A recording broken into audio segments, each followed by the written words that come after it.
T9 news కి స్వాగతం. మా T9 న్యూస్ తరపున అందరికీ సంక్రాంతి శుభాకాంక్షలు. అవునండి, సంక్రాంతి వచ్చేసింది. ఇక గిట్ల చూస్తుంటేనే గట్ల సంక్రాంతి కూడా వచ్చేసింది. మరి సంక్రాంతి సంబరాలు ఎట్లా చేసుకుంటారు? ఇది మామూలుగా ఒక్కరోజు పండుగ కాదు, 3 రోజుల పండుగ. 3 రోజుల పండుగ అంటే మస్తుగా చేసుకోవాలి కదా. ఇక సంక్రాంతి సంబరాలు ఎట్లుంటాయి? భోగి రోజు భోగి మంటతో స్టార్ట్ అయ్యి కనుపతో ఎండ్ అయ్యిద్ది ఈ సంక్రాంతి పండుగ.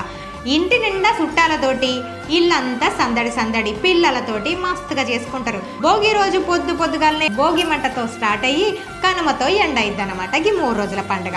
ఇక భోగి రోజు పిల్లలకి భోగ భాగ్యాలు సిరి సంపదలు కలగాలని భోగి పండ్లు పోస్తారు. ఇక భోగి పండ్లు అంటే రేగు పండ్లు, పువ్వులు, చిల్లర పైసలు, చాక్లెట్లు ఇంకా చానే కలుపుకుంటారు. ఇక పెద్దవాళ్ళు పిల్లల్ని ఆశీర్వదించుకుంటూ భోగి పండ్లు పోస్తారన్నమాట.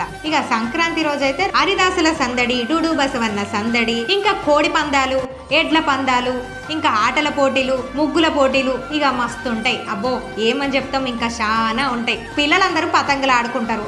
అందరు కలిసిమెలిసి కనుమ పండుగ కూడా సెలబ్రేషన్ చేసుకుంటారు. గిట్ల భోగి పండుగ, సంక్రాంతి, కనుమ 3 రోజుల పండుగ ఇది. సో మరొకసారి అందరికీ T9 న్యూస్ తరపున సంక్రాంతి శుభాకాంక్షలు.